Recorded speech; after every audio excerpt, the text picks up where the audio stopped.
Hello అండి, ఈరోజు మనము ఏం తయారు చేస్తున్నామో తెలుసా? జంతికలు తయారు చేసాము. అది ఎలా తయారు చేసామో చూస్తాం రండి. మనము జంతికలు అంటాము, మురుకులు అని అనొచ్చు. ఒక్కొక్క ప్రాంతంలో ఒక్కొక్క విధంగా పిలుస్తూ ఉంటారన్నమాట. మనము మురుకులనే అందాం. దానికి కావాల్సిన పదార్థములు ఏమంటే పచ్చి బియ్యం తీసుకుని ఆ బియ్యాన్ని బాగా క్లీన్ చేసుకోవాలి. అంటే పురుగులు అది ఏమైనా ఉంటాయి కదా, స్టోర్ బియ్యాలు కదా, దాన్ని బాగా చక్కబెట్టుకోవాలన్నమాట. ఆ బియ్యాన్ని నీళ్ళల్లో పోసి ఒక 2 గంటల సేపు నానబెట్టుకోవాలన్నమాట. అదే బాగా కడిగేసి నీళ్ళు పోసి ఒక 2 గంటల సేపు అలానే నానబెట్టుకోవాలి. అలా నానబెట్టుకున్న బియ్యాన్ని వడగట్టుకోవాలన్నమాట. వడగట్టుకొని ఆ బియ్యాన్ని ఒక పొడి గుడ్డ తీసుకుని ఆ గుడ్డను ఎండలో వేసేయాలి. ఎండలో పెట్టి ఆ గుడ్డ పైన ఈ బియ్యాన్ని పల్చగా పోయాలన్నమాట. పచ్చి బియ్యాన్ని ఎండలో పల్చగా పోసేస్తాము. అప్పుడు బియ్యము కాసేపు ఆ నీళ్ళంతా గుడ్డ లాక్కునేస్తుంది కదా.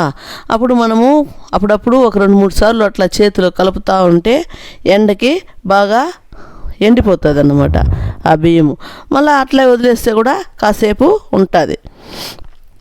ఆ ఎండిన బియ్యాన్ని ఏం చేయాలంటే మనం మళ్ళా తీసి పక్కన పెట్టుకునేసి, ఇంకా ఏం కావాలంటే ఉద్దిపప్పు కొద్దిగా తీసుకునేసి స్టవ్ మీద బాండిల్ పెట్టి ఆ ఉద్దిపప్పుని దోరగా వేయించాలన్నమాట.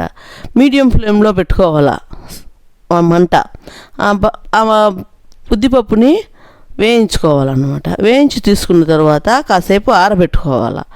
ఆరబెట్టుకున్న తర్వాత బియ్యము ఈ ఉద్దిపప్పు 2 తీసుకెళ్ళి దాన్ని మరపట్టించుకొచ్చేయాలన్నమాట. ఆ మరపట్టించుకొని వచ్చిన దాన్ని కాసేపు ఆరనిచ్చేసి దానికి ఏమేమి కావాలంటే కొద్దిగా వేడి నీళ్ళు పెట్టుకున్నామా పొయ్యి మీద, ఈ మురుకులు పిండి తెచ్చినాం కదా, దాంట్లో ఉప్పు కావాల్సినంత, వాము, నువ్వులు ఎంత వేసుకుంటే అంత బాగుంటుంది వేసి అంతా కలిపి ఇప్పుడు ఒక పెద్ద తట్ట స్టవ్ మీద పెట్టుకోవాలన్నమాట. అంటే బాండిల్ కాకుండా తట్ట పెట్టుకుంటే బాగుంటుందని తట్ట పెట్టినాము. ఆ తట్టలో నూనె పూసేసి మురుకులు అచ్చి ఉంది కదా, దాంట్లో పిండి వేసి ఒక్కొక్కటిగా మురుకులు వేసి తీస్తూ ఉన్నామన్నమాట. ఆ మురుకులు తెల్లగా ఉండేటప్పుడే తీసేయాల. అలా తీస్తూ ఉంటే బాగుంటుంది. ఒకటి తర్వాత ఒకటి వేసి తీయాలన్నమాట. ఇప్పుడు చూడండి, మనకు కావాల్సిన జంతికలు అదే మురుకులు తయారైపోయింది. దీన్ని మనము పెట్టుకొని స్నాక్స్గాను తినవచ్చు, భోజనంలోకి నంచుకొని తినవచ్చు.